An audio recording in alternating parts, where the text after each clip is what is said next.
ஸல்லல்லாஹு அலைஹி வஸல்லம் அவர்கள் ஒரு உயிரினத்தை வீட்டில் வளர்ப்பதற்கு அனுமதி கொடுத்திருக்கிறார்கள். அதுதான் பூனை.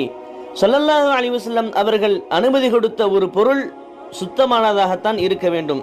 இந்த பூனையினுடைய சட்டத்தையும் இமாம்கள் சொல்லுகின்ற பொழுது, பூனையினுடைய எச்சில் பட்ட தண்ணீர் அசுத்தம் இல்லாதது, சுத்தமானது என்பதாக சொல்லி காட்டுவார்கள். பூனையின் கால்பட்ட தண்ணீரும் அசுத்தம் இல்லாதது, சுத்தமான தண்ணீர் என்பதாக இமாம்கள் சொல்லுவார்கள். பூனை உட்கார்ந்த இடத்திலே நாம் தொழலாம், அதுவும் சுத்தமான இடம் என்பதாக இமாம்கள் சொல்லுகின்றார்கள்.